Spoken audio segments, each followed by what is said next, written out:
Okay, today I'm talking about running things backwards. Sorry, that was a bit torturous, wasn't it?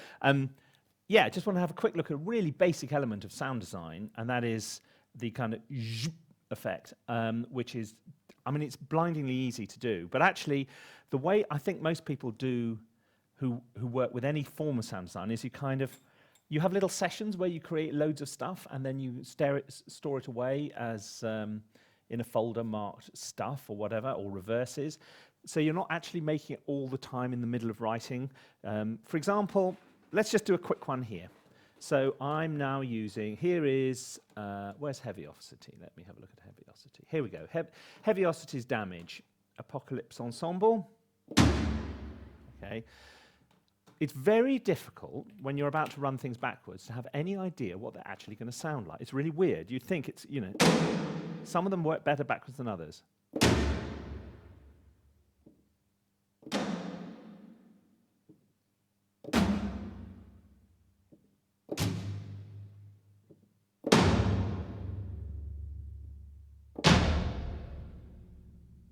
Okay, so we got all those. Now I'm just going to record them in, bounce them to audio, whatever.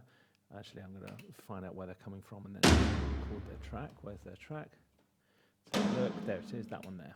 Okay, so now we're going to record it, turn it into audio. You can actually, I'm going to turn it up a bit because that looks a bit low. Sometimes the way it's balanced in your template, of course, is not ideal. Oh, God, it's already quite high. How's that going to work? Let's see. Ah, that's better. Right, let's have another go. You've got to make sure it doesn't clip, obviously, but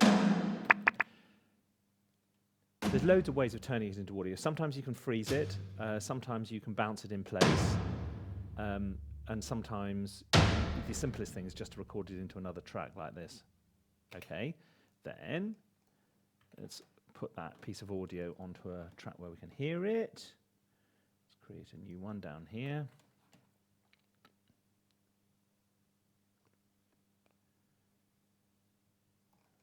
Talk among yourself, there we go. Okay, right, paste it in there.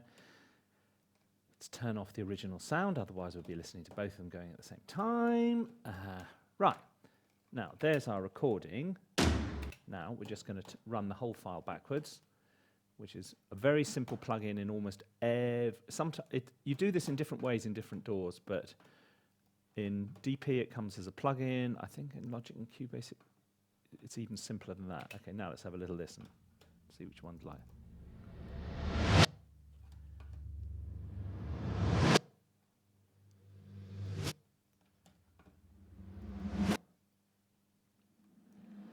Okay, first thing I'm going to do is just chop them up simply one by one, like that,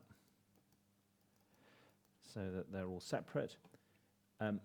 One of the most common things with a reverse, listen to it, you get that right at the end.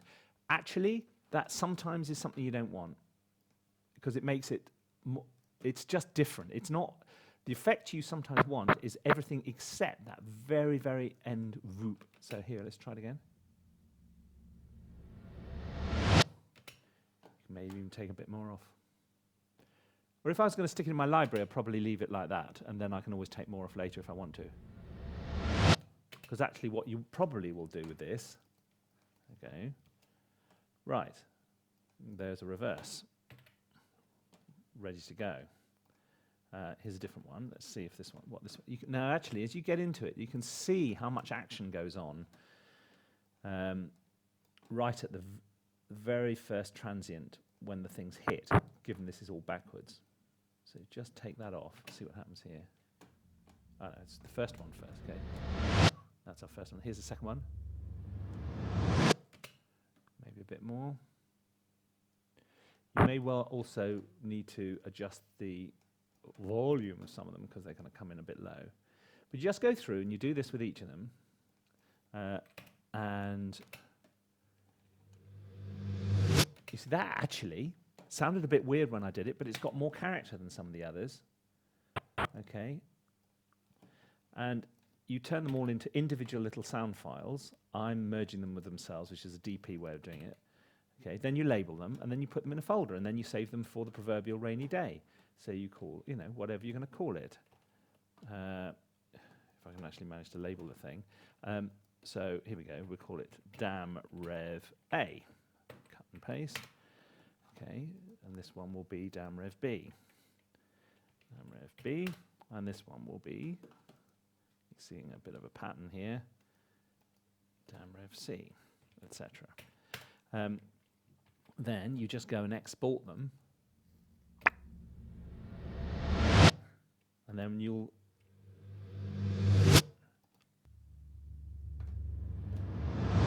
but just don't get stuck in the rut of just doing drums and things like that. You can do all kinds of things and sort of almost anything which has a sort of slightly more percussive start. Pianos work well. How about, let's see, but just do them all in a, I don't know, what's well, maybe. Do some clusters.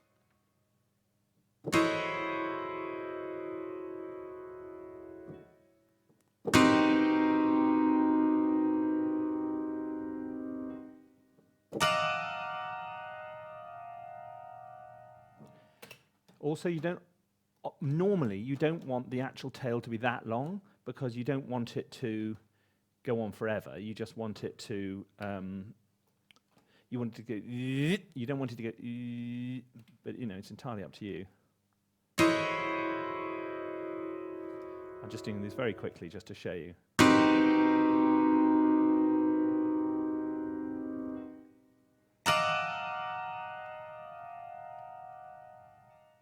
Okay, so there's our original. Paste it in there. Okay, make a copy of it. And now we'll do that one backwards and see what it sounds like. And then you do the same thing. And if you spent a morning doing this, you would create an enormous resource of stuff. Because it's difficult to tell how it's going to turn out, you are normally better off just doing them in batches like this rather than trying to search. You see there, I've still got, sorry, I left the original sound in, so get rid of it. That's quite nice, I like that.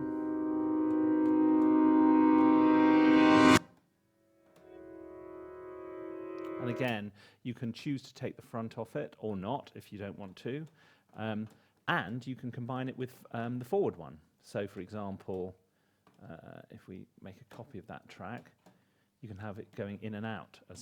So for example, if I take, come on, there we go. Right.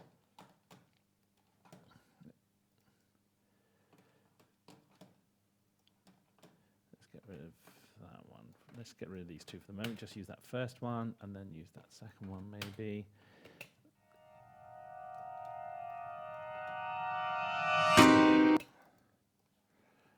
You can do any number of things with this. You can crossfade. So one goes out, the other comes in. You can overlap them. I wonder what that would sound. You know, the rule of thumb here is there is no rule of thumb. You're just I'll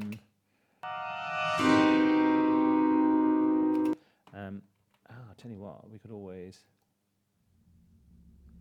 You'd already thought that, hadn't you? Why isn't he using his drum thing? Just in case that turns out to be really cool.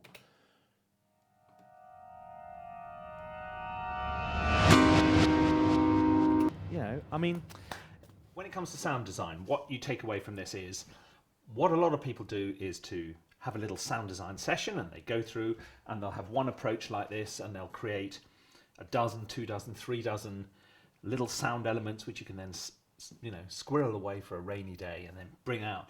We're not using particularly sophisticated sounds here. It's as the source material. It doesn't cost much. It doesn't cost anything really. You can just sort of use what comes with with the door almost in order to create some of this stuff. And then you've got a really vital resource which will really help your music sound that much more of the moment, so to speak. And of the moment is what gets work. So if this is the kind of information which you find useful, why not check out Music for the Media, Cinematic Orchestration, Composer Blueprint Training, and of course our new All Singing All Dancing Master's Degrees, which are packed to the gills with this kind of thing. So until next time, look after yourselves.